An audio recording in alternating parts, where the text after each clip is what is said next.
जेव्हा यशस्वी होतो तेव्हा लोकांना यश दिसतं, पण त्याचा संघर्ष दिसत नाही. 1 लाखाचं नियोजन किंवा 1 लाख रुपयामध्ये तुमचं 10 लाखाचं काम झालं पाहिजे. नवीन संकल्पना येतात कशा तुमच्या डोक्यामध्ये? संपर्क एवढा चांगला झाला की ते मित्र वाढतच गेले. तर तुमचा कर्मचारी तो वाटतच नाही, तो मित्र म्हणून वाटतो. मग ह्या सगळ्याच्या यशाच्या मध्ये त्यांचाही सहभाग आहे का? मी नेहमी म्हणतो की मी नको आपण. कुठलाही बिझनेसमॅन हा शून्यातूनच मोठा झालेला आहे की मला माझ्या सहकार्यावरती पूर्ण विश्वास आहे.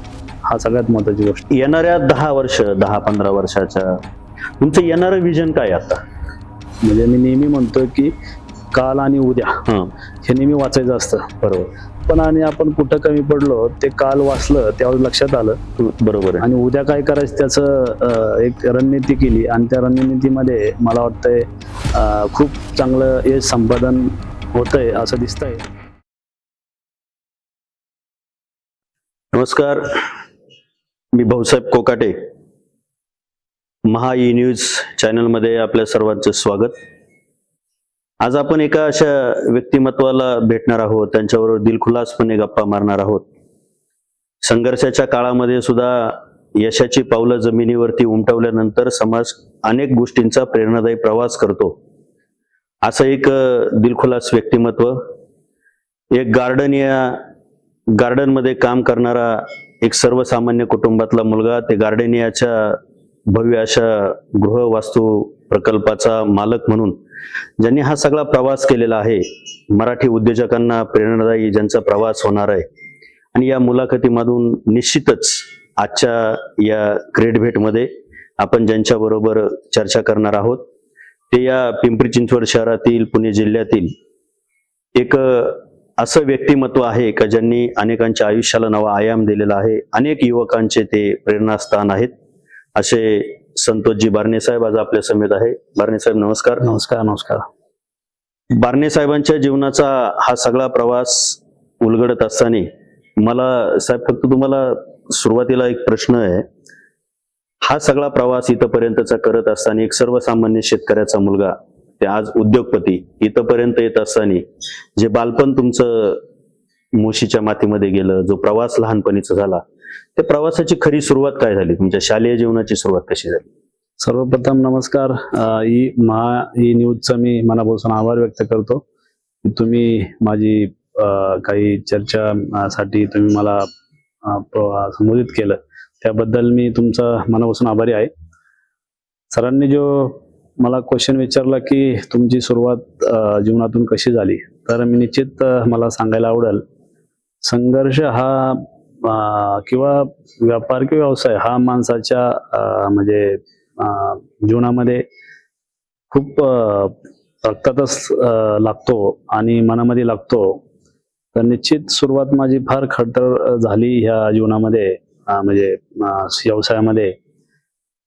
गेले 2006ला माझी खरी तर व्यवसायाला सुरुवात झाली आणि ज्यावेळेस झाली त्यावेळेस खूप खडतर परिस्थितीमधून झाली. म्हणजे मी नेहमी सांगतो की आपण व्यवसाय करत असताना अनेक मोठे चढउतार येत असतात, पण कुठल्याही याला न घाबरता किंवा न डगमगता आपण आपला जीवनाचा प्रवास अखंड सुरू ठेवा, असं माझं स्वतःचं मत आहे. कारण की प्रत्येक गोष्ट यशच येईल असं नाहीये. कधी कधी अपयश आलं तर त्याच्यामध्ये आपण जीवनामध्ये कुठंतरी त्याचं अपयश का आलं, त्याच्या मागला हेतू काय, तर हे आपण स्पष्ट समजून घेतलं पाहिजे. आणि चांगल्या व्यक्तीशी किंवा सहकार्यांशी आपण नेहमी संवाद साधला पाहिजे. आपल्या मनातल्या भावना आपण एकामेकीला शेअर केल्या पाहिजे, असं माझं वैयक्तिक मत आहे. मला एक सांगा साहेब, तुम्ही शालेय जीवन झालं, शालेय जीवनाचा प्रवास झाला, तुम्ही अनेक कंपन्यांमध्ये काम केलं, गार्डनवर म्हणजे माळी काम केलं. त्या तिथल्या निर्जीव वृक्षांना बोलतं करण्याचं काम तुम्ही केलं. हा सगळा प्रवास करत असताना उद्योग व्यवसायामध्ये यावं, स्वतःचा व्यवसाय असावा, ही प्रेरणा तुम्हाला कुठून मिळाली? निश्चितच अभिमानाने सांगावशी वाटतं की मी थर्मॅक्स कंपनीमध्ये काम केलं, मी सँडविक कंपनीमध्ये काम केलं, मी टाटामध्ये काम केलं. मला अभिमान वाटेल की कारण माझं शिक्षण त्यावेळेस माझं 12वी झालं आणि 12वी झाल्यानंतर म्हणजे कुठलाही म्हणजे ITI किंवा कोर्स कुठला केला नाही. काही परिस्थितीनुसार मला शिक्षण घेता नाही आलं. पण कुठेही गेलं तरी 12वी पास म्हणलं तर मला कुठलीही डिग्री नसताना तर मी शेतामध्ये जास्त काम हम्म. केल्यामुळं मला हेल्पर किंवा हाऊसकीपिंग किंवा याच्यामध्ये जास्त मला काम लागायचं. मी हाऊसकीपिंगचं पण काम केलं. अनेक ठिकाणी मी हाऊसकीपिंगचं काम केलं, गार्डनचं काम केलं. गार्डनचं काम करत असताना माझ्याकडं ITIचं सर्टिफिकेट नसल्यामुळं मी औंध या ठिकाणी ITI केला आणि 6 महिन्याचा कोर्स करून मी गार्डनमध्ये गेलो. तर थर्मॅक्स कंपनी किंवा सँडविक कंपनीमध्ये ज्यावेळेस मी कामाला लागलो गार्डन म्हणून, तर पिंपजोड महापालिकेमध्ये त्यांचा गार्डन कंपनीचा पहिला नंबर आला म्हणजे गार्डन म्हणून. म्हणजे मी जोमाने आणि मनापासून काम केलं. जिथं पण केलं ते मनापासून केलं. आणि त्या व्यक्तीने ज्या कंपनीचे व्यावसायिक संचालक आहे त्यांनी मला त्यांच्या बंगल्यावरती पण मला बोलवलं आणि म्हणले तुम्ही माझ्या घरचा बंगला पण गार्डन तुम्ही असंच कंपनीसारखं सुंदर करा. मला ती एवढंच समजलं की आपण काहीतरी चांगलं केलेलं काम भविष्यामध्ये आपल्याला निश्चित करता येईल, प्रेरणा मिळेल. कुणी आपल्या मागे कोणतरी पाहत असतं म्हणजे काम करणार, तर निश्चित मला त्यावर जाणवलं की आपण चांगलं काम करायचं असं माझ्या मनामध्ये ठामपणे वाटलं. ती प्रेरणा तुम्हाला माळी काम करतानाच मिळाली. जाणवली. मला एक सांगा, तुमचं एकत्र कुटुंब पद्धती, आता व्यवसाय करत असताना एकत्र कुटुंबामध्ये सगळ्या गोष्टी पाहत असताना किंवा एकत्र कुटुंब करत असताना तुमच्या करिअरवरती त्या एकत्र कुटुंबाचा किती प्रभाव आहे? खूप चांगला आणि सुंदर प्रश्न सर आपण विचारला. एकत्र कुटुंब म्हणजे काय की आपण 14 आणि 28 जर एकत्र असेल तर मला वाटतंय खूप घरामधून जी पण पाठबळ मिळतं किंवा घरामधून जी आपल्याला आशीर्वाद मिळतात ते खरं तर आपल्या घरातच असतात. ते घरातले आशीर्वाद ज्यावेळेस आपल्या पाठीशी असतात त्यावेळेस खूप मनाला आणि विचाराला मोठी शक्ती आणि पाठबळ मिळतं. मी निश्चितपणे सांगू इच्छितो की माझे वडील, माझी आई, माझे 2 भाऊ, माझ्या मिसेस, माझी मुलं, माझ्या भावाच्या मिसेस ह्या खूप उच्च शिक्षित आहे, पण अतिशय गरीब घरच्या आहे. आणि वडिलांचं कुठल्याही प्रकारचं शिक्षण नाही झालं, पण वडिलांचं नेहमी सांगणं असायचं की तू मला नेहमी सांगायचे की तू कामाला जा किंवा तू हे कर. घरी एवढी जमीन असताना पण ते म्हणायचे तू कामाला जा. याचं उदाहरण मी म्हणायचं वडील असं का करतात की मला कामाला का पाठवतात. तर कामाला पाठवायचा हेतू एकच होता की ते म्हणायचे तुला 1200, मी म्हणायचं दादा मला 1200 रुपये महिन्याला पगार आहे. तर म्हणायचे 1200 नाही तिथं 500 रुपये आणून पण तू कामाला जा. मी अक्षरशः म्हणजे मी म्हणलं मला गाडी देतात ते मला सायकलवरती पाठवायचे आणि सायकलवरती जात असताना मी औंधला पण सायकली जायचो. म्हणजे मुशी ते औंधचा प्रवास सायकलीवर मी जवळीला जायचो सायकलीवरती. तर त्यावेळेस सायकल मी मला गाडी देत नसं, कारण त्यांच्या डोक्यात एकच होतं की ह्याला 500 रुपयाची किंमत, 1000 रुपयाची किंमत कळाली पाहिजे. ती महिनाभर किती काम केलं 1200 रुपये मिळतात आणि ती लोक कसे करतात. खरं तर मी माझ्या वडिलांचं आभार तर म्हणजे वडिलांचं मानणं योग्य नाहीये, पण वडिलांची जे कृपा छाया आहे ती खरं तर त्यावेळेस मला वाईट वाटायचं की म्हणायचं सगळ्यांचे वडील मुलांना गाडी देतात, हाऊस पुरवतात, हे करतात, पण माझे वडील मुलांचा हट्ट पुरवण्याचं काम करतात आणि माझे वडील विरोधात का जातात म्हणजे असं मला नेहमी वाटायचं. पण त्याची काही काळानंतर मला त्याची जाणीव झाली आणि निश्चित मी वडिलांचे उपकार म्हणून मी आधारापेक्षा मी फार मोठे उपकार त्यांचे माझ्यावरती आहे. आणि त्यावेळेस त्यांनी मला जे लावलेली शिकवण आज मला खरं तर ते आज त्याचं मला निश्चित वडीलच तुमच्या प्रेरणास्थानी आहे. यस सगळ्यात म्हणजे सुरुवात त्यांनीच माझी केली की मला म्हणजे काय माझ्या विरोधात नाही म्हणता यायचं, पण मला मी म्हणलं की असं की नाही ते माझे ना माझं गाडी घेऊन द्या, मी गाडी चालवतो, टेम्पो घेऊन द्या, मी टेम्पो घेतो, म्हणजे नाही तू कामाला जा. म्हणजे अक्षरशः मी 5:30, 6:30, 4:30 उठायचो आणि मला 2 तास ट्रॅव्हलिंग सायकलिंग करायला लागायचे, 2.5 तास. तर 2.5 तास जायला, 2.5 तास यायला, 5 तास माझे 12 तास म्हणले 5 तास त्याच्यातच जायचे. म्हणजे मला फार तर 4.5, 5, 6 तास आराम झोप मिळायची. बाकीचे 15 ते 16 तास मी वर्किंग मध्ये असायचो.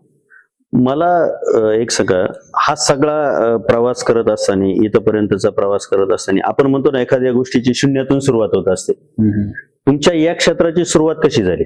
म्हणजे बांधकाम क्षेत्रामध्ये तुम्ही कसे आलात? बांधकाम क्षेत्रामध्ये मी 9 ला मी सुरुवात केली. 11ला ऍक्च्युली म्हणजे मोठ्या डेव्हलपमेंटमध्ये सुरुवात केली. आणि ते सुरुवात करत असताना माझे सहकारी गणेशजी असेल, किरणजी असेल, यांच्यामुळं मला त्या क्षेत्रामध्ये काही मला काम करण्याची संधी मिळाली. आणि ती संधी मिळाली तर त्या संधीचं निश्चित मला त्यावेळेस तर काय म्हणजे 2 कोटी 3 कोटी म्हणजे अक्षरशः ऐकलं तरी अंगावरती शहारे यायचे. तर ते 2 कोटी ज्यावेळेस आणायचे तर माझे एक सहकारी मित्र होते सचिन गोयल जी, तर त्यांना मी मदतीसाठी गेलो आणि त्यांनी हातोहात माझी मदत त्यांनी मान्य केली आणि त्यांनी मला काही रक्कम त्यांनी दिली आणि मला म्हणले मी तुमच्याकडे कधी मागणार नाही, तुम्ही मला मनाने आणून द्यायची. तर निश्चित मी त्या व्यक्तीचं मनापासून आभार व्यक्त करेन की माझ्याकडे काही पैसे नसताना त्यांनी मला जी मदत केली. आज खरं तर मी त्यांचाही मनापासून आभार मानेन, कारण त्यांची सुरुवात त्यांनी मला सांगितलं की भरणेजी तुम्ही ज्या क्षेत्रात आहात त्या क्षेत्रामध्ये खूप इमानदारीने आणि प्रामाणिकपणे काम करताय. भविष्यामध्ये मला वाटत नाही की तुम्ही मागं राहाल. तर मला एक शब्द त्यांचा आठवतो. त्याच्यानंतर मला एक सचिन भंडारींचे वडील रिकपलाल भंडारी, मुशीमध्ये त्यावेळेस सगळा जमाना होता प्लॉटिंगचा. त्यावेळेस प्लॉटिंग करत असताना त्यांची जमीन होती म्हणजे मुशीच्या पश्चिमे साईडला. तर त्यांची जमीन साधारण 35 ते 40 एकर होती. त्यावेळेस मी ते प्लॉटिंग करायला निघाले आणि त्यांना मी थोडासा विरोध केला. सर तिथं प्लॉटिंग ना करून तिथं स्कीम करा. तर मी म्हणलं, ते म्हणले ये खंडर में कोई लेगा क्या. म्हणलं सर तुम्ही स्कीम करा, इथं खूप चांगलं होईल, कारण की पूर्व साईडला माझी जमीन होती. बरोबर. तर माझ्या माहितीनुसार मुशीतला 3 नंबरचा प्लॅन पास त्या स्वराज साईडचा आहे आणि त्या स्वराज साईडला मी खूप मनापासून मदत केली आणि माझ्या जागेच्या पश्चिमेला त्यांची पहिली स्वराज ही साईट उभी राहिली. मला वाटतं 1800 रुपये त्यांनी सुरुवात केली आणि त्यांची 35 एकर साईट म्हणजे त्यांना पुण्यामध्ये जे नाही मिळालं त्या तिथे 35 एकर मध्ये मिळालं. आणि त्या व्यक्तीने रिकपलाल भंडारी यांनी मला काही दिवसांनी बोलून घेतलं. तुम्ही जे बोलले ते खरं झालं म्हणले. म्हणजे माझ्या डोक्यात एकच होतं की माझ्या बाजूला एक चांगली साईट व्हावा, चांगला सहकारी असावा, चांगली कंपनी यावा, हे माझं पहिल्यापासून धोरण. म्हणजे आपण दुसऱ्याला मदत केली किंवा दुसऱ्यामध्ये आपण म्हणतो ना की दुसऱ्यामध्ये मोठेपणा पाहिला तर आपल्याला तो निश्चित लाभतो. तर त्यावेळेस मी ते 15-18 वर्षापूर्वी पाहिला. मला वाटतं तो मला निश्चित लाभला आणि त्याच्यामुळं कुठेतरी व्यवसायाला चांगली चालना मिळाली. हा सगळा व्यवसायाचा हा डोलारा वटवृक्ष आज उभा राहिला, ही शून्यातून सगळी तुमची सुरुवात झाली. पण अशी एखादी गोष्ट तुमच्या आयुष्यात असेल ना की आपण जेव्हा प्रवास करतो किंवा आपण जेव्हा सुरुवात करतो शून्यातून, संघर्ष येतो, संकट येतात, त्याच्यावरती मात करत चालतो, जेव्हा यशस्वी होतो तेव्हा लोकांना यश दिसतं पण त्याचा संघर्ष दिसत नाही. आज तुम्ही यशाच्या अशा शिखरावरती आहात की लोकांना तुमचं यश दिसतं. एखादी गोष्ट तुमच्या आयुष्यात अशी असेल जी आर्थिक असेल किंवा अडचणीची असेल की ती कितीही जरी मोठे झालात तुम्ही तर व्यावसायिक दृष्ट्या ती कायमस्वरूपी तुमच्या मनामध्ये राहील. माणसाला एकच मी सांगेन की माझ्याकडं आज 1 लाख रुपये आहे आणि 1 लाखाचं नियोजन किंवा 1 लाख रुपयामध्ये तुमचं 10 लाखाचं काम झालं पाहिजे. स्वतःला तुम्हाला व्यवसायामध्ये किंवा व्यापार करत असताना तुम्हाला आर्थिक संकट किंवा त्या 1 लाख समोरच्या व्यक्ती व्यापारीला जाणून द्यायचं असतं की आपण देईन का नाही, हा विश्वास महत्वाचा संपादित करायचा असतो तुमचा. माझ्या मनानुसार मला अनेक माझ्या रॉ मटेरियल धारकांनी खूप मनापासून मदत केली की मी ज्या वेळेस फोन करल त्या वेळेस त्या व्यक्तीने 1 महिन्याच्या ऐवजी मला 3-3 महिन्याची मुदत दिली. सगळ्यात महत्वाचं कारण का तर ते व्यक्तीला वाटायचं की हे आहे इथले आणि देईल, चांगलं बोलतात, ठीक आहे 2 महिन्याचं मी माल घ्यायचा पण माझं कधी कधी 4-4, 5-5 महिने पण झाले. पण त्या 5 महिन्यामध्ये कुठलाचा 1 रुपया न ठेवता अनेक लोकांनी मला मदत केली. या छोट्या छोट्या कंपन्यांनी किंवा आरमशी असेल, स्टील असेल किंवा अनेक गोष्टी असेल, त्या लोकांनी मला मदत केली. खरं तर मी त्यांचे मनापासून आभार व्यक्त करेन, कारण की हे काम करत असताना एक काम करत नसतो, आजूबाजूच्या अनेक कंपन्या किंवा अनेक सहकारी त्याला जोडलेले असतात. त्याच्यामध्ये चांगलं आणि वाईट. तर मी नेहमी म्हणत असतो की वाईट जे आहे वाईटामध्ये चांगलं काय शोधायचं आणि चांगल्यामध्ये अजून चांगलं काय शोधायचं हे नेहमी आपण वाचायचं असतं.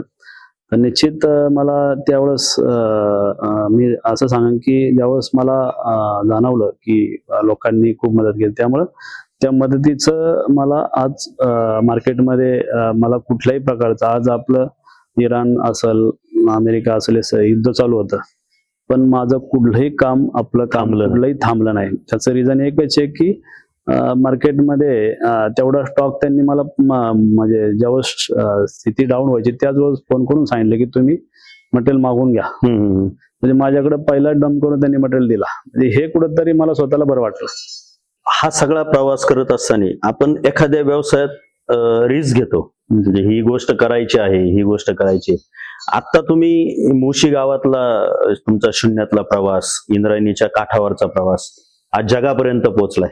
आज जगातल्या अनेक अशा देशांमध्ये तुम्ही कामं करतात. म्हणजे आता तुमचं सध्याची परिस्थिती अशी आहे की तुम्ही महाराष्ट्रात कमी किंवा भारतात कमी, परदेशात जास्त राहता. ह्या सगळ्याच्या पाठीमागे आता कोणत्या व्यवसायामध्ये तुमचं पदार्पण आहे? निश्चितच मला सांगायला आवडेल, कारण की मी प्रत्येक व्यवसायाला नेहमी वाचत असतो. वाचत असताना त्या व्यवसायाची स्टार्ट आणि एंड ही आपल्याला स्वतःला प्रत्येकाला माहिती हवी आहे. मी नेहमी माझ्या विचारावरती विश्वास ठेवतो आणि विश्वास ठेवून तो विश्वास मी अनेक लोकांना देत पण असतो. त्याच्यामुळे निश्चित मला प्रेरणा मिळत असते. मला वाटतंय सुरुवात माझी कंस्ट्रक्शन म्हणून झाली, त्याच्यानंतर अर्थमोर्स मध्ये झाली, त्याच्यानंतर वेअर हाऊसिंग मध्ये झाली, त्याच्यानंतर आपले सेपेस मध्ये झाली, एक्सपोर्ट इम्पोर्ट मध्ये झाली, त्याच्यानंतर शिपिंग लाईन मध्ये झाली, त्याच्यानंतर इथेनॉल मध्ये झाले, त्याच्यानंतर मायनिंग मध्ये झाली, त्याच्यानंतर सोन्याच्या व्यवसायामध्ये झाले, गाडगिडी सारखी फ्रँचायझी मिळाली, हॉटेल व्यवसायामध्ये झाले. अनेक व्यवसाय असे आले की त्याच्यानी सर्व म्हणजे आपण म्हणतो ना की सगळीकडनं पर्टिक्युलर व्यवसाय हा कायमचा नसतो. आमचा कंस्ट्रक्शन व्यवसाय असा आहे की तो एकदा चालू केला की 3 वर्षांनी नवीन शोधायला लागतो. बरोबर आहे. पण स्थिर व्यवसाय माझ्या मनामध्ये कायम होता की स्थिर व्यवसाय आपल्याला पाहिजे आणि बॅकिंगला पर मंथ काहीतरी फिक्स पाहिजे. तर माझी सुरुवात मी टार्गेट केलं होतं की 15 ते 20 लाख रुपये महिन्याला मिळालं पाहिजे. हे 15 वर्षापूर्वीचं सांगतोय मी.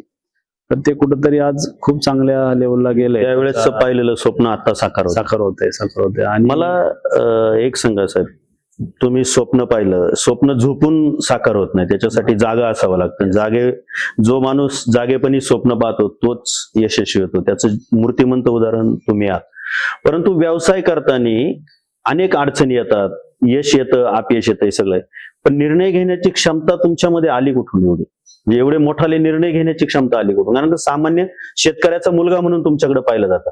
निश्चितच मी सांगायला मला आवडेल की मला नेहमी मोठ्या उद्योजकांना वाचण्याची सवय आहे. मीपणा नको आपलेपणा बोलण्याची सवय आहे. आपलेपणामध्ये खूप ताकद आहे. बरोबर. आणि त्या आपलेपणामुळं मी अनेक व्यवसाय हा वाचला, जाऊन पाहिला प्रत्यक्षात. आणि तो पाहत असताना मला जाणवलं की आपण त्याच्यानंतर त्याचे कन्सल्टंट, त्यांचे कंपन्यांचे कुठं कामं केले ते, त्याचे सर्व म्हणजे इंटरनल कंपन्या असेल त्यांच्याशी भेटून समजून घेऊन डिसिजन घेणे. तर बऱ्यापैकी आपल्या मराठी माणसांमध्ये एक सवय आहे जणांमध्ये की माझ्या मुलाचं त्या व्यक्तीमुळं हे झालं, आपण पटकन बोलून जातो. पण मी असं म्हणन की त्यांच्यामुळे नाही, माझ्यामुळेच माझं नुकसान झालं. कारण का आता मी त्यावेळी ते समजून नाही घेतलं. बरोबर. हे कुठंतरी थांबलं पाहिजे असं माझं व्यक्तित्व मत आहे. कारण की प्रत्येक व्यक्तीला देवाने बुद्धी दिलेली आहे, पण ती योग्य ठिकाणी आपण यूज करत नाही, नको त्या ठिकाणी जास्त यूज करतो. आणि मी एवढं संदेश देईन की मीपणा नको आपलेपणा व्यवसायामध्ये पाहिजे. आपलेपणाने खूप काही कामं होतात आणि त्या आपलेपणा माणसाच्या हृदयात अंतःकरणात पाहिजे. आणि विचार म्हणजे मोठं होण्याचा विचार, स्वप्न प्रत्येक जण पाहत असतात. पण मी म्हणतो तुम्ही स्वप्ने पहा, तुमच्या 1 लाख रुपये असू द्या, छोटा व्यवसाय चालू करा, पण त्या व्यवसायाचं 1 लाखाचं रूपांतर तुम्ही 1 वर्षांनी स्वतःला परत वाचा. आपण कुठं कमी पडलोय. बरोबर आहे. तुम्ही विचार केला तर स्वतःची चूक आपल्याला लगेच जाणवलं की मी इथं कमी पडलो. बरोबर. आणि तेवढंच आपली प्रगती जर वाचून दुसऱ्या वर्षाला सुरुवात केली तर आपला GDP तो 1 लाखाचा 10 लाख झालेला असतो. तेव्हा स्वतःला विश्वास ऑटोमॅटिक येतो, आत्मसंपादन आतूनच येतं. आणि ते आतून आल्यावरती मग तेव्हाच कळतं की आपण काय आहोत किंवा आपण चाललेली दिशा योग्य आहे. आपले नातेवाईक असेल, कोणतरी आपल्या घरातूनच आपली सुरुवात होती की हे असं ते तसं. आणि मग कुठेतरी ते रिडिमॉलिशन चालू होतं. ते रिडिमॉलिशन साठी आपण तयार राहिलं पाहिजे. माझं म्हणणं आहे त्याच्यावरती प्रतिक्रिया दिली नाही पाहिजे. त्याच्यावर प्रतिक्रिया न देता किंवा आणि आपण जे चांगल्या गोष्टी तर नाही सांगत, पण वाईट गोष्टी पटकन सांगतो. बरोबर. मला वाटतं त्या वाईट गोष्टी पण न सांगलेल्या बऱ्या आणि त्या मनातच सांगलेल्या बऱ्या, किंवा आपल्या जवळचे एकदम सहकारी किंवा त्याच्याशी मन मोकळं केलेलं कधी चांगलं, असं माझं मत आहे. मला एक सांगा साहेब, हा सगळा प्रवास तुम्ही केला, या सगळ्या गोष्टी तुम्ही केल्या, तुमच्या आयुष्यामध्ये असा कठीण काळ पण आलेला असेल की जो काळ आता आठवला आपण विचार करतो की आपण जेव्हा यशाच्या एका योग्य ठिकाणी असतो, जो व्यक्ती यशस्वी होतो तो त्याच्या भूतकाळामध्ये जाऊन त्याचा संघर्ष पाहत असतो. अशी आयुष्यामध्ये एखादी गोष्ट असेल ना तुमच्या की इतका कठीण काळ होता की सावरण्याला जागाच नव्हती, किंवा आपण त्या क्षेत्रातून गेलो पण तिथून परत फिनिक्स पक्षासारखी भरारी घेतली, अशी एखादी गोष्ट आयुष्यामध्ये घडली असेल ना जी का ती पण कायमस्वरूपी स्मरणात राहील? आयुष्यातला कठीण काळ, मी ज्यावेळेस शाळा माझी सोडली 97 ला, त्यानंतर एक गव्हर्नमेंट लागण्याची क्रेज होती कामाची, आणि मी माझ्या मनानुसार महाराष्ट्रात जेवढे पण भारत सरकारचे डेपो आहे, स्टेट गव्हर्नमेंटचे कॉल आहे, माझं भोसरीला एक सरकारी पुस्तक बुक डेपो वाचनालय, तर तिथं ती ऍड लागलेली असायची आणि मी कामावून येताना भोसरीला थांबायचो आणि त्या ठिकाणी मी ती ऍड घेऊन यायचो. मी नेहमी ते फॉर्म भरायचो. म्हणजे मी कमीत कमी 5 ते 6 वर्ष, म्हणजे त्यावेळेस जास्त करून 6 किलोमीटर, 8 किलोमीटर, 12 किलोमीटर किंवा 7 किलोमीटर पुढेच रनिंग असायची. आणि त्यावेळेस ते ऍट अ टाइम 3000 मुलं सोडायचे आणि मला कामाला लागायचं हेतू माझ्या मजबूत मनामध्ये होता. आणि 3000 मुलांमध्ये मी रनिंग मध्ये यायचो 1 ते 10 नंबर मध्ये, म्हणजे पायाला अक्षरशः अशी मोठी फोडी यायची आणि त्या मी माझे वडील आल्यावरती ते अक्षरशः ब्लेडनी ते कट करायचे आणि त्याला गरम रुईचं पान करून ते लावायचे आणि परत पाठ, म्हणजे दुसऱ्या तिसऱ्या दिवशी थोडं जरा सूज कमी झाली, मला परत पाठ दिवाळंदी रोड त्यावेळेस 10-12 फूट होता छोटा, तर ते बॅटरी घ्यायची आणि मी पुढे पळायचो आणि मी ते पाठीमागे सायकलवरती असायचे. मला तो कठीण काळ आठवतोय आणि वडील मागा असल्यामुळं तर मी म्हणायचे पळ, मला कधी थांबले नाही. किंवा एक आपला तो पिक्चर आहे ना, तो अशा याचा कुस्तीचा, शब्बाज बेटा, असं आजपर्यंत वडील कधी मला म्हणले नाही की शब्बाज बेटा तू खूप चांगलं काम केलंय. कारण का शब्बाज कधी म्हणायचं असतं, कारण की ज्यावेळेस स्वतःच काहीतरी हे होईल, तर मला एक दिवस असंच वडिलांनी बोलवलं आणि मला सांगितलं की आता तू काय कामाचं मला काय ते दिसाना, लोकांना सगळे पैसेच मागतात, तर तू आपल्या लोकल कंपनीमध्येच कामाला लागला. म्हणजे कठीण काळ मी अक्षरशः नेव्ही मध्ये, म्हणजे ज्या व्यवसायामध्ये सक्रिय झालो, मला पहिल्यांदा मी शिप मध्ये गेलो तेव्हाच मला ते दिवस आठवले, कारण मी 3 महिने त्या नेव्ही मध्ये होतो. 3 महिने त्या नेव्ही मध्ये होतो. म्हणजे आपण म्हणतो ना की स्वप्न जाऊ द्या, पण जिद्द किंवा स्वप्न पाहिले म्हणता येईल, पण स्वप्न मी तर काही पाहिलं, पण ती काही प्रमाणात नाही पूर्ण झाली. पण तिथपर्यंत गेलो हे माझ्या खरं तर आई वडिलांची, आजोबांची पुण्याईच म्हणायला लागेल, माझ्या सहकार्यांची पुण्याई म्हणायला लागेल, कारण त्यांनी मला तिथपर्यंत पोहोचवलं. माझ्या मित्र परिवाराची पुण्याई म्हणायला लागेल, त्यांनी मला तिथपर्यंत पोहोचवलं. कारण की जीवनामध्ये तुमच्या आजूबाजूला सहकारी पण लय महत्वाचे असतं, बरोबर, त्या तिथपर्यंत येण्यासाठी. आणि किती ऐकायचं आणि किती त्याच्यावरती रिॲक्ट व्हायचं हे लय महत्वाचं असतं. चांगल्या गोष्टी ह्या नेहमी शेअर करत असतात, वाईट गोष्टीमध्ये चांगलं काय ते नेहमी सुधारून त्याला शेअर प्रवास करत असतो. तुम्ही बांधकाम व्यवसाय, हॉटेल इंडस्ट्रीज आहे, किंवा आता बाकी एक्सपोर्ट इम्पोर्टचं काम तुमचं चाललंय, इथेनॉल मध्ये तुमचं मोठं काम चालू आहे.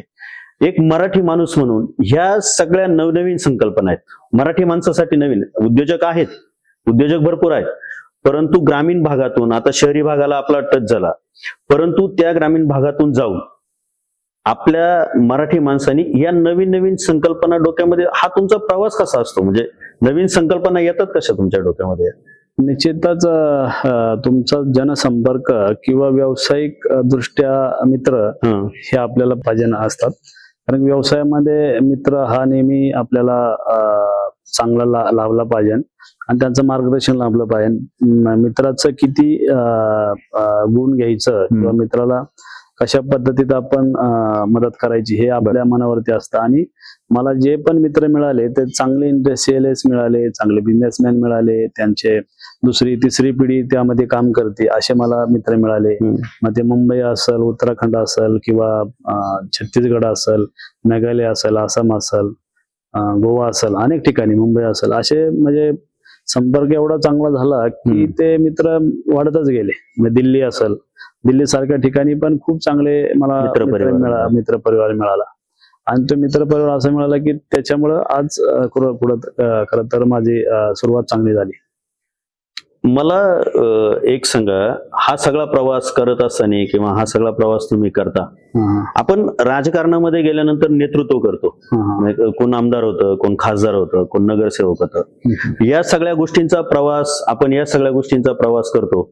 व्यावसायिक दृष्टिकोनातून किंवा व्यवसायामध्ये काम करताना शेवटी तुमच्यावरती कौटुंबिक जबाबदारी आहे, किंवा तुमच्या बरोबर आता हजारो लोक जोडले गेलेले आहेत, मित्रपरिवार आहे, नातेवाईक आहे, बाकीच्या सगळ्या गोष्टी आहेत, ह्या सगळ्या. परंतु आपण जेव्हा एखादं नेतृत्व करतो, मग राजकारणात आमदार एखादा असेल तर तो विधानसभेचं नेतृत्व करतो, खासदार असेल तर लोकसभेचं नेतृत्व. व्यवसाय करत असताना या सगळ्यांचं नेतृत्व करत असताना जबाबदारीची जाणीव आपल्या खांद्यावरती असते. हे सगळं सांभाळताना प्रत्येकाचं दुःख जाणण्याचं काम हे तुम्ही मनापासून करता. आज तुमचा कर्मचारी किंवा बाकीच्या सगळ्या जर गोष्टी पाहिल्या तर तुमचा कर्मचारी तो वाटतच नाही, तो मित्र म्हणून वाटतो. मला एक सांगा, मग ह्या सगळ्याच्या यशाच्या मध्ये त्यांचाही सहभाग आहे का? मी नेहमी म्हणतो की मी नको आपण हा शब्द मी मनापासून घेतलाय. आणि गेले 15 दिवसापूर्वीच आपल्या कंपनीचा एक सेमिनार झाला. त्यामध्ये 250-300 आपले माझे सहकारी बरोबर होते. आणि त्यामध्ये मी काही म्हणजे यशोदा या ठिकाणी संस्थेवरती जे IAS IPS लोकांना सर्वसामान्यांचं प्रबोधन किंवा घडवण्याचं काम ज्या अधिकाऱ्याने केलं त्यांना मी प्रमुख पाहुणे म्हणून बोलवलं होतं. आणि त्यांनी मला काही क्वेश्चन विचारले आणि मी त्यांना सांगितले. त्याच्यावरती त्यांनी 1.5 तासाचं काही प्रबोधन केलं. मला त्याच्यामध्ये पण खूप शिकायला मिळालं. आणि बघा, जो व्यक्ती किंवा कुठलाही बिझनेसमॅन हा शून्यातूनच मोठा झालेला आहे. बरोबर. म्हणजे माझ्या आजोबाचं काहीतरी मोठं आहे आणि मग मी तो मोठा झालाय, तर असे फार लोक आहे, बिझनेसमॅन आहे. पण मी निश्चित सांगेन की आपल्या कंपनीमध्ये काम करणारा प्रत्येक व्यक्ती ही माझी स्वतःचीच कंपनी आहे असं म्हणून काम केलं तर मला नाही वाटत की आपल्याला कुठं मागं बघण्याची वेळ येईल.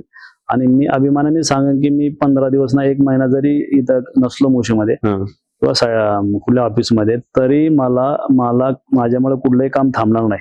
की मला माझ्या सहकार्यावरती पूर्ण विश्वास आहे. हा सगळ्यात महत्वाची गोष्ट आहे. म्हणजे आपले जे सहकारी आहेत, आपले जे कर्मचारी आहेत, आपली जी टीम वर्क आहे, त्यांच्याशी आपलं प्रेमाचं नातं असेल तर व्यवसायात अपयश येत नाही, कारण ते घरचे म्हणून करतात. मला एक सांगा बारणे साहेब, येणाऱ्या 10-15 वर्षाच्या तुमचं येणारं विजन काय आता? म्हणजे मी नेहमी म्हणतो की काल आणि उद्या हे नेहमी वाचायचं असतं. बरोबर. म्हणजे प्रत्येक विषयामध्ये काहीतरी विजन असावं लागतं. आणि ते विजन 2015ला जे पाहिलं ते 2021-22ला माझं काही प्रमाणात पूर्ण झालं.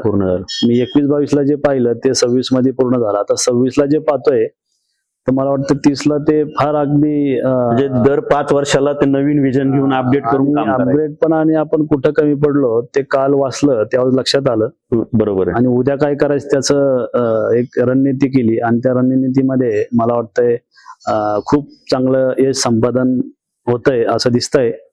आणि त्यामध्ये मला अनेक चांगले सहकारी मिळत गेले. मी कमी वेळेमध्ये पटकन लगेच हा म्हणतो, कारण का तर त्याच्यावरती पूर्ण स्टडीज केलेलं असतं. बरोबर. पहिली गोष्ट, कारण तो विषय जर माझ्या मनातला असेल आणि स्टडी केलेला असेल आणि ते बोलला एखादा, मी लगेच हा म्हणतो. कारण ग्रुपमध्ये एकटा जे काम करू शकत नाही ते ग्रुपमध्ये होऊ शकतं, पटकन काम होतं ते. त्याला एक दिशा मिळते आणि दिशा मिळून त्याला ग्रोथिंग तुमचं हे वाढत जातं, ग्रोथ फास्ट होतं. आणि मी अनेकांना मी सांगतो किंवा बोलतो तर मला आता माझ्या मुलाचं काम तर झालंय, माझ्या नातवाचं काम मला करून जायचंय. बरोबर. माझ्या नातवाचं मला चांगलं काहीतरी माझ्या नातवानी गुण माझ्याकडनं घेतले पाहिजे असं माझ्या मनामध्ये खूप इच्छा आहे. कारण माझ्या आजोबांनी जे केलं, माझी खरी तर सुरुवात आजोबांचं त्यावेळेस व्यवसाय होता हा इनपुट एक्सपोर्टचा. बघा आपण म्हणतो ना की रक्तात नसतं किंवा असतं, ते कुठं नाही बरोबर. कुठंतरी ते येतं. बरोबर आहे. आणि ते आलं म्हणजे माझ्याकडे. आता ज्यावेळेस ते आजोबा माझे त्यावेळेस 7वी पास होते हा. जुने, त्यावेळेस ते म्हणजे अस्सल म्हणजे माळकरी, म्हणजे देशाला स्वातंत्र्य मिळाल्यानंतरचा काळ, तेव्हाचा काळ म्हणजे वारकरी संप्रदायामध्ये. आणि ते लिहिलेलं त्यांनी जे वाचलं, आजही त्यांच्या डायऱ्या आहे हा. लिहिलेल्या, म्हणजे त्यांची प्रेरणा खरं तर मला मिळाली. म्हणजे आणि ते म्हणजे आयुष्यातली व्यवसायाची प्रेरणा आजोबा आणि वडिलांपासून झाली. यस. तर काल म्हणतो काल वाचायचा, उद्या काय करायचं ते लिहायचं, आणि मधला अंतर आपण वाचायचं, आणि वाचल्यावरती लक्ष येतं की आपण कुठं कमी पडलोय, तर निश्चित आपण त्याला प्रोग्रेस मिळतो. व्यवसाय चालू केला, एखादा छोटा व्यवसाय चालू केला, एखादा नवोदित उद्योजक असतो, त्याचा व्यवसाय चालू होतो. व्यवसाय चालू झाला का साधारण 1 वर्षाच्या कालामध्ये तो थोडासा सेटअप होतो. तो सेटअप झाला की त्याला वेगवेगळ्या प्रवृत्ती सुचतात, वेगवेगळ्या गोष्टी सुचतात, त्याला मार्गदर्शन मिळत नाही. असे नवोद्योजक जे आहेत की ज्यांना उद्याचं स्वप्न साकार करायचंय, पण त्यांना प्रेरणा मिळत नाही, त्यांच्याकडे बाकी पोटेन्शियल सगळं, परंतु त्यांना प्रेरणा देणारे हात, प्रेरणा देणारे विचार त्यांच्या डोक्यापर्यंत पोहोचत नाही. अशा नवउद्योजकांसाठी तुम्ही काय सांगाल? बघा, मला हे सांगायचं की प्रत्येक मुलाला आपण व्यवसायामध्ये किंवा पैसे काही जागेचं काही मिळाले किंवा कुठल्या व्यवसायाचं मिळालं, काय रेंट चालू झाला किंवा आर्थिक जरा थोडी बाजू जरा चांगली झाली की आपल्याकडे कुठंतरी त्याला एक दिशा मिळते, आणि तो सहकारी कुठल्या तरी व्यक्तीशी जोडलेला असतो. बरोबर. आणि त्या जोडताना ते व्यक्ती लगेच कुठंतरी म्हणजे मूळ त्याचा कोर बिझनेस सोडून दुसरीकडे तो विस्थापित होतो, आणि विस्थापित झाल्यावरती त्याला अनेक म्हणजे वेगवेगळे मार्ग होतात, आणि त्यावेळेस तो मार्गात अटकतो. त्यावेळेस त्याच्याबरोबर असणारे सहकारी पटकन निघून जातात बाजूला. बरोबर. तो पूर्ण मग त्याच्यामध्ये आर्थिक संकटामध्ये जातो, आणि त्यावेळेस त्या व्यक्तीचा रोष सगळा त्या व्यक्तीवरती असतो. पण मी त्या व्यक्तीला किंवा त्या मित्राला सांगून इच्छितो की मित्रांनो, इथून पुढच्या काळामध्ये जे पण काय करायचंय, आपलं धोरण एकच पाहिजे निश्चित.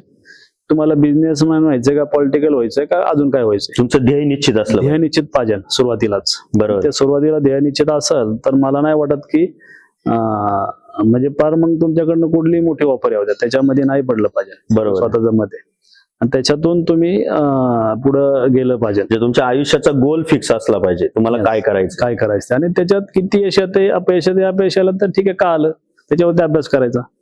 तर यश आलं तर यशामध्ये अजून काय आणता येईल, चांगलं काय करता येईल, त्याच्यावरती निश्चित आपण अभ्यास केला पाहिजे. पण तो करत नाही, मग आपण कुठंतरी चुकीच्या मित्रापाशी आपण जाऊन चर्चा करतो, आणि मग त्याला दिशा वेगळी लागते. बरोबर. आणि ती वेगळी लागते, हा चुकी शब्द मी वापरला असा की त्या व्यक्ती चुकीच्या मित्रापाशी बोललो, पण त्या चुकीच्यामुळं माझ्यासारख्या व्यक्ती त्या चुकीच्या व्यक्तीला लगेच त्याला अलिकेशन करणार. त्या व्यक्तीला अलिकेशन केलं की ते मनामध्ये तेच राहतं, मग त्याच्या 2 महिने काय डोक्यातून जात नाही. 2 महिने तेच राहतं. माझं म्हणणं आहे की तुम्ही दुसऱ्या मिनिटामध्ये विषय संपवला पाहिजे तो, आणि नव्याने चालू केलं पाहिजे. जे दुःख असो किंवा आनंद असो, तो तुम्हाला विसरताही आला पाहिजे, यस, सोडून देता आला पाहिजे, त्याचा आनंदही घेता आला पाहिजे. ह्या सगळ्या मोटिवेशन सिस्टम मध्ये आज तुमच्याकडं मी मराठी तरुण हा शब्द जाणीवपूर्वक वापरतो. याचं कारण असं आहे की आपल्याकडं फार उद्योगपती आहेत, सगळ्या गोष्टी आहेत, परंतु आपल्या बरोबर राहणारी माणसं, आपल्या बरोबर असणारा सहकारी मित्र परिवार, आपल्या बरोबर असणारे नातेवाईक, हे सुद्धा उद्याच्या काळामध्ये मोठे झाले पाहिजेत. हे बाळकडू तुम्हाला आजोबा, वडील यांच्यापासून मिळालं, मित्रांपासून मिळालं. हे सगळं करत असताना असा एखादा आयुष्यामध्ये प्रसंग आलाय का की एखाद्या मित्राला आपण बरोबर घेतलं किंवा एखाद्या सहकार्याला बरोबर घेतलं? मी हे का विचारतोय, का तुम्ही मराठी तरुणांचे आयडॉल आहात, आणि आता आपल्याकडे मराठी उद्योजकतामध्ये असा प्रश्न आहे की उद्योग क्षेत्रामध्ये मराठी माणूस पडला की त्याचं एकच म्हणणं असतं की मला यांनी फसवलं, मला त्यांनी फसवलं. तर तुम्हाला अशी एखादी गोष्ट आहे का की तो मित्र आजही तुमच्या बरोबर असेल किंवा नसेल किंवा काय, पण ती खंत मनामध्ये की आपण याच्यासाठी काहीतरी केलं आणि त्यांनी नको त्या प्रकारे आपल्याला अडचणीत आणण्याचं काम केलं? माझी खंतही आहे आणि असणारे आहे, पण मी त्या व्यक्तीची खंत, आज ज्या व्यक्ती माझ्याबरोबर काही होते किंवा नसल, पण मी देवाच्याच ठिकाणी त्यांना मानतो. कारण का की त्यांनी मला त्या गोष्टीपासून हे केलं, पण मी आज त्यांना देवाच्या देवाऱ्यात जेवढं मी स्थान आहे तेवढं त्या व्यक्तीचं माझ्या मनामध्ये स्थान आहे. कारण का त्या व्यक्तीमुळे माझे अनेक डोळे उघडून पुढे मी चांगलं गेलो. बरोबर. ते मला निश्चित म्हणजे स्वतःला बरं वाटलं. कारण की त्यावेळेस मी समजून घेतलं. मी नेहमी म्हणतो की काल आणि उद्या वाचायचं असतं. तर काल काय झालं, मी जेव्हा वाचलं ते माझ्या लक्षात आलं आणि आपलीच चूक आहे म्हणलं. तर मी देवाचं स्थान का देतो त्यांना, कारण की त्यांच्यामुळे मी आज इथे चांगलं आहे. बरोबर आहे. जर मी त्यांच्या बरोबर असतो तर मी आज इथं नसतो. इथं नसतात. आज कुठेतरी दुसरीकडे आपल्या विचाराची प्रगल्भता असली पाहिजे. Yes, कोण yes. काय वागले हा, तर ते मला त्याच्यावरती अलिकेशन मध्ये जाण्याचा जास्त काही इंटरेस्ट नाही. मला नाही मी एक हा. तो विचारण्याचा उद्देश फक्त एवढा की आत्ताच्या काळामध्ये मराठी उद्योजकांमध्ये ही भावना फार आहे, फार आहे फार. म्हणून विचारलं मी. म्हणजे आणि मला तुमच्याकडून जाणून नाही घ्यायचं कोणी आणि फसवलं. दुसरी गोष्ट मी एवढं सांगेन की जीवनामध्ये बराबरी कुणाची नसावी. हा, आपण म्हणतो ना की बराबरी काय ते मीपणा, हा, अहंकार प्रवृत्ती अहंकार प्रवृत्ती ही नसावी. म्हणजे ही बरोबर. कुठेतरी थांबलीच थांबली पाहिजे. पाहिजे. आणि मला वाटतं ती जर नसल तर बऱ्यापैकी माणूस हा समाधानी घरी जाऊन झोपतो. मला एक सांगा बारणे साहेब, आता अंतिम प्रवासाकडे आपण चर्चेच्या किंवा या ग्रेट भेटच्या अंतिम प्रवासाकडे चाललोय. मला एक सांगा, आपल्याकडे एक म्हण आहे, कर्तृत्ववान माणसाला नेतृत्व करण्याची संधी मिळते. नेतृत्वाला दातृत्वाची जोड मिळाली की मग तुमच्या कर्तव्यगारीचा सुगंध आयुष्यभर समाजामध्ये दरवळत राहतो. तुमच्याकडे नेतृत्व आहे, दातृत्व आहे, तुमच्याकडे आपुलकी आहे, जिव्हाळा आहे, जिद्द आहे, चिकाटी आहे, मेहनत आहे, या सगळ्या गोष्टींनी तुम्ही परिपूर्ण आहात. आजही तुमच्या बाबतीत समाजामध्ये असे कितीतरी तरुण आहेत किंवा कितीतरी कुटुंब आहेत की ते माणसात देव शोधावा. म्हणजे आपल्याकडे तुकाराम महाराजांची एक ओवी आहे, जे का रंजले गांजले त्याचे म्हणे जो आपुले, तोची साधू ओळखावा देव तेथेची जाणावा. माणसात देव शोधला पाहिजे. आता गाडगे बाबा सांगायचे माणसात देव शोधा. तो शोधायचं काम तुम्ही केलं, अनेकांना मदत केली. या मदती पाठीमागचा स्वार्थ नाही तुमचा, परंतु ती भावना काय आहे तुमची? तर मला अनेक प्रकारचे बिझनेसमॅन, व्यावसायिक किंवा सहकारी मला भेटले. तर कधी कधी वाईटामध्ये पण चांगलं शोधण्याची गुण आपल्यामध्ये पाहिजे आणि चांगल्यामध्ये अजून चांगलं काय ते शोधण्याचे गुण पाहिजे. मी एक तुम्हाला जुना अनुभव सांगू इच्छितो. माझे एक मित्र इराणी कॅफेचे मालक, त्यांनी ज्यावेळेस ते आले इंडियामध्ये इराणवरून, तर त्यावेळेस विस्थापित होते आणि त्यावेळेस पाव हा म्हणजे माझ्या मानुसार बंद पाव, मस्का पाव, पाव म्हणजे बंद पाव नंतर आला, नंतर पाव आणि बटर. त्यावेळेस ते डॉग किंवा त्यांना ते खाण्यासाठी इंग्रजांनी बनवलेलं गव्हाचं पीठ होतं असं त्यांचं सांगण्यात होतं. मग त्यांनी त्या मरीन ड्राईव्ह ठिकाणी स्वतःच एक छोटं हे टाकलं, कॅफे नाही, त्यांनी स्वतःच एक पावाचं दुकान, छोटस एक हे टाकलं. आणि त्याच्यानंतर तिथं अनेक डॉगी त्या बीचवरती येत गेले. मग ते 10 पैशाला 20 पैशाला पाव ते वाढत गेला. बरोबर. आणि तो पाव नंतर तो लोक जास्त डॉग यायला लागले तिथं पाव खाण्यासाठी. मग ते पाव खायला यायला लागले. त्याच्यानंतर मग तिथं माणसं यायला लागली. तर ते म्हणले काय करायचं, तर मग त्याच पावाला त्यांनी मस्क्यामध्ये रूपांतर केलं आणि तिथं एक चहाची टपरी टाकली, त्याला इराणी कॅफे नाव दिलं. आज तीच इराणी कॅफे आज जगभरामध्ये फेमस आहे. बरोबर. माझ्या मनानुसार महिन्याला ते साधारण 192 CR 90 CRच्या वरती त्यांचा टर्नओव्हर आहे. अरे बाबा. महिन्याला. म्हणजे जगामध्ये त्यांच्या फ्रँचायझी आहे. जगामध्ये त्यांचं युरोप या सारख्या ठिकाणी पण त्यांचं आहे. म्हणजे एक व्यक्ती काय करू शकते जोरावरती, हे लय महत्वाचं आहे. बरोबर. आणि ते वाचलं पाहिजे. तर त्यावेळेस ते मला त्यांच्याकडनंही काही गोष्टी जाणवल्या आणि ते आता नाहीये, त्यांची देवाज्ञा झाली. तर पण त्यांचा मुलगा आजही चांगला माझ्या संपर्कात आहे आणि त्यांनी मला अगदी खूप मनापासून सांगितलं की बेटा मला इंडियाने खूप काय दिलं. आदर्श घेण्यासारखं आहे अशा व्यक्तींचं. बरोबर. अनेक असे लोक आहे. म्हणजे ही प्रेरणा फार कमी लोकांना असते की आपण कुणाला तरी मदत करावी, कुणाला काहीतरी करावं किंवा काय बरोबर घेऊन चाललं पाहिजे. मी आता एकच शेवटचा प्रश्न फक्त विचारतो, तो कदाचित तुम्हाला समर्पित नसेल किंवा तुम्हाला आवडणार नाही, तरी पण विचारतो की एका व्यवसाय करत असताना उद्योगपती असेल, इंडस्ट्री असेल, हॉटेल व्यावसायिक असेल, रिअल इस्टेटमध्ये असेल, बांधकाम व्यवसायात असेल, कुणी असेल, प्रत्येकाला राजकीय महत्वाकांक्षा असते, प्रत्येकाला असते. तुम्ही असाल, कुणी असाल, कुणी असाल, व्यावसायिक दृष्टिकोन. कारण 2 रुपये खिशात आले की ती ओढ लागते आपल्याला. उद्याच्या काळामध्ये तुम्हाला वाटतं आपण तो प्रवास करावा की व्यवसायामध्येच मोठं व्हावं? माझं तर स्वतःच मत आहे, आपण ज्या ठिकाणी आहे त्या ठिकाणीच एकनिष्ठ राहिलेलं कधी चांगलं. आपण व्यवसायामध्ये जे आहे ते व्यवसायामध्येच राहिलेलं कधी चांगलं. मला किंवा माझ्या परिवाराला मला नाही वाटत की आम्ही त्या गोष्टीकडे जाईल. म्हणजे खूप इच्छाशक्ती मनापासून आहे की व्यवसायामध्ये प्रगती करायची, अनेक व्यवसायात रूपांतर करायचं. आता आयरॉन वरती आपलं काही गोष्टी चालू आहेत, तर माझं चाललंय की स्टील फॅक्टरी किंवा अनेक गोष्टी त्याच्यामध्ये जास्त व्यवसायातच मोठं व्हायचं, पॉलिटिक्स नाही जायचं. पॉलिटिक्स मध्ये बिलकुल सुद्धा जायचं नाही. आणि तुम्ही हा क्वेश्चन मला माहितीये का विचारला, पण असू द्या, हरकत नाही. नाही, माझा म्हणण्याचा उद्देश फक्त एकच आहे की उद्या मी आता तुमची मुलाखत घेतो, पण उद्या माझ्याकडे 2 पैसे आले तर मला वाटेल बाबा, उदाहरण सांगितलं, ही आपली मराठी माणसाला सवय.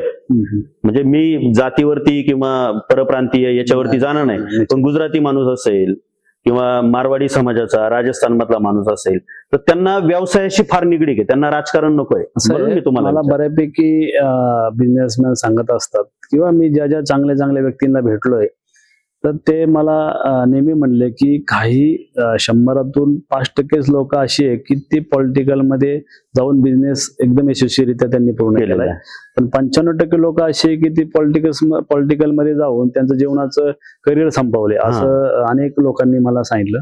त्यामुळे ते म्हणले, मला नेहमी क्वेश्चन विचारतात, जे तुम्ही विचारतात काय वावगं नाहीये. अनेकांनी पण विचारलं, पण मी त्याच्यामध्ये एकच माझा शब्द असायचा की तुम्हाला मी सांगतो ते खरं वाटत नाही, माझ्या नाही तुम्ही जाणार आहे. म्हणलं ठीक आहे, हरकत नाही, पण मी जाणार नाही. मी आजपर्यंत कुठेही नाही गेलो. माझ्या सहकारी जे आहे, महेश दादा असेल, आप्पा असेल, यांच्या माध्यमातून माझ्या अनेक कामं होतात, अनेक व्यवसायामध्ये मला त्यांची मार्गदर्शन मिळत असतं. त्यामुळं निश्चित मला नाही वाटत की मला कुठेही तसं ते स्वतः आमदार असं मी स्वतः आमदार म्हणूनच मी तुम्हाला विचारलं की आता नवोदित युवक जो व्यवसाय करणार आहे, ज्याला उद्योग क्षेत्रामध्ये जायचंय, त्याच्या डोक्यामध्ये ती स्वप्न आहेत की मला असं व्हायचंय, मला हे व्हायचंय. म्हणजे साधारण आपण एखादी गोष्ट टाकली तर त्याला नगरसेवकाचं स्वप्न पडतं, तो त्याच्या अख्ख्या आर्थिक गोष्टी, त्याचं कमर्शियल बेस सगळा शून्यात आणतो, होत काहीच नाही, परंतु स्वप्न धुळीला लावतं. म्हणून एक मराठी उद्योजक आणि यशस्वी उद्योजक म्हणून तुम्हाला विचारलं, कारण प्रेरणा घेणारे लोक. व्यवसाय हा तुमचा आयुष्यभर असतो आणि पॉलिटिकल हे काही वर्षापुरतं असतं. तुम्ही ठरवलं असतं की मला 5 वर्षांनी काय व्हायचंय, बरोबर, 5 वर्षात मला काय करायचं, बरोबर. हे प्रत्येकाचं ठीक आहे. आता ते जर नसेल तर प्रत्येकाला एक असतो, इच्छाशक्ती असते. आणि मला म्हणजे 5 वर्षात काय होतं, तर 5 वर्षामध्ये जर आपण मनापासून काय केलं तर काही पण करू शकतो आपण. म्हणजे मोठ्या लेवलला आपण जाऊ शकतो, मोठ्या लेवलला आपण काम करू शकतो. आणि मला एवढं सांगूशी वाटतं प्रत्येक नवीन तरुणांना की मित्रांनो, तुमची संगत चांगल्या व्यक्तीबरोबर ठेवा, तुमचे संगत, तुमचे विचार हे चांगल्या व्यक्तीशी प्रबोधित करा. तुम्ही दुसऱ्यांना नेहमी वाचत जा, बरोबर आहे, दुसऱ्यांना नेहमी चांगलं सांगत जा, दुसऱ्याविषयी जाणून घेत जा. जे मोठे का झाले त्याच्यावरती अभ्यास करा, जे काही कॉलॅप झाले किंवा कर्जबाजारी झाले त्याच्या ते का झाले त्याच्या मागली हिस्ट्री वाचत जा.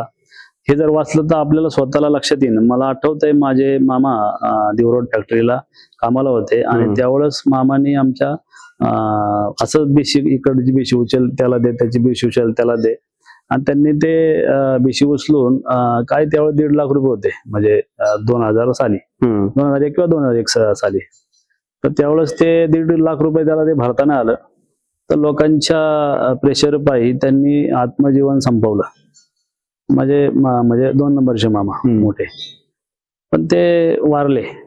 तर तेव्हापासून मला ती पण मनामध्ये एक खंत होती की घरी जर म्हणलं ना की मला इथं लोन वरती सही करा, तर वडील काय विरोध करायचे, लोन नाही पाहिजे, कर्ज नको. लोन म्हणले की त्या अक्षरशः कोणी आलं तर आता जे आले की विचारायचे की तुम्ही हे कोण आहे, ना कशाला पाहिजे, काय पाहिजे विचारायचे. पूर्ण सही कधी लोन वरती दिली नाही आजपर्यंत. मी कुठल्याही सातबाऱ्यावरती मी कधी कर्ज काढलं नाही, वडिलांनी सही नाही दिली. आता आमच्या नावावरती झाला तर आपण माझ्या नावावरती जे सातबार आहे ते मी करतो, त्याशिवाय प्रगती नाही. कारण की तुमचा ज्यावेळेस सिव्हिल स्कोअर चांगला होतो त्यावेळेस बँकेचे स्वतःहून फोन येतात. आज SBI ला अभिमानाने सांगतो की आपली कंपनी BBB+ आहे, या लाईन मध्ये का नाही आहे. SBI ही माझ्यानुसार त्या 700 ते 800 कोटी रुपयाचं आमचं स्वतःचं लोन आहे. म्हणजे खूप चांगल्या लेवलला आज कंपनी आहे आणि लोन मुळे माझा 700 कोटीचा व्यवसाय गुणिले 3 प्रगतीवरती जातो. 2000 कोटीच्या पुढे 2000 कोटीच्या पुढे व्यवसाय जातो. त्यामुळे लोन हे गरजेचं असतं माणसाला.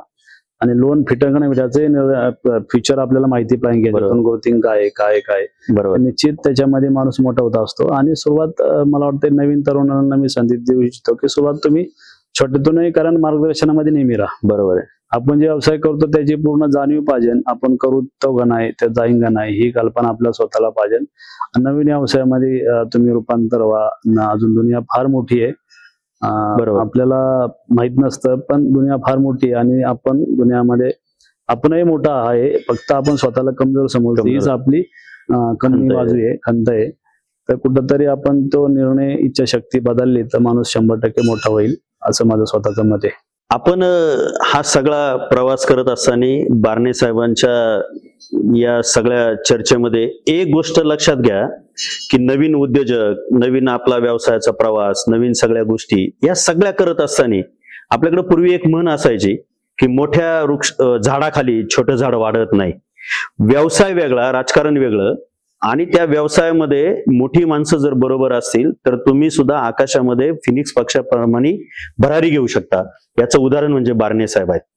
मी सुरुवातीलाच सांगितलं की जमिनीवरून चालत असताना संघर्षाची पावलं जरी उमटवली तरी त्याच्यातून कर्तृत्वाचा सुवास आला पाहिजे, तो येण्याचं काम त्यांनी केलं. स्वप्न, जिद्द, आईवडिलांचे आशीर्वाद, आजोबांचे आशीर्वाद, समाजातल्या रंजल्या गांजल्यांना बरोबर घेतलं. आपण जे काय कमवतो त्यातला एक हिस्सा त्यांच्यासाठी जर दिला तर यश लांब नसतं, यश जवळ असतंय. आणि बारणे साहेबांच्या बोलण्यातून किंवा त्यांच्या सगळ्या या प्रकट मुलाखतीतून किंवा आजच्या ग्रेट बीटीच्या चर्चेतून एक गोष्ट निश्चित आहे की मराठी तरुणांनी एकत्र आलं पाहिजे, मोटिवेट झालं पाहिजे, नोकरी धंद्याकडे न जाता व्यवसायात उतरलं पाहिजे. आणि व्यवसाय करता करता आपण जे स्वप्न पाहतो ते डोळे उघडे ठेवून पाहिले पाहिजेत. कारण झोपेत पडलेली स्वप्न तुम्हाला मोठं करत नाहीत, तर उघड्या डोळ्यांनी पाहिलेली स्वप्न मोठी करतात. एकत्र कुटुंबाचा वारसा, अध्यात्माचा वारसा, समाजामध्ये देवासारखी प्रतिमा, ती कशासाठी? तर मी सुरुवातीला सांगितलं की तुकोबारायांची ओवी आहे की जे का रंजले गांजले त्याचे म्हणे जो आपुले, तोची साधू ओळखावा, देव तेथेची जाणावा. आताच्या काळामध्ये माणसामध्ये देव शोधता आला पाहिजे. तो शोधायचं काम मला वाटतं बारणे साहेबांनी केलं. पण अनेक प्रकारचे व्यवसाय असतील, या सगळ्या व्यवसायांप्रती प्रामाणिकपणे काम केलं, जिद्द ठेवली, सचोटी ठेवली, प्रामाणिकपणा, आयुष्यभर प्रामाणिकपणाची गाठ बरोबर ठेवली. आणि हा यशाचा प्रवास खऱ्या अर्थाने एका कंपनीमध्ये गार्डनचा काम करणारा एक साधा शेतकऱ्याच्या कुटुंबातला एक साधा मुलगा आज उद्योग विश्वातला एक नामांकित, उद्योग विश्वातला एक कोहिनूर हिरा म्हटलं तरी वावगं ठरणार नाही. का त्या हिऱ्यापेक्षाही ज्यांच्या परिसानी अनेकांच्या आयुष्याचं सोनं केलं असे संतोषजी बारणे आज आपल्या ग्रेट बेटमध्ये आले. सर, अतिशय मनापासून तुम्ही तुमच्या आयुष्याचा प्रवास उलगडला, त्याच्यामुळं पाहणारे अनेक तरुण उत्तेजित होतील, त्यांना नवी प्रेरणा मिळेल, त्यांच्या आयुष्याला नवा आयाम मिळेल. आपण वेळ काढून इथं आलात. आमच्या महायूज चॅनलच्या वतीनं, आमच्या सगळ्या टीमच्या वतीनं आपलं मी मनापासून आभार व्यक्त करतो. थँक्यू. धन्यवाद. धन्यवाद.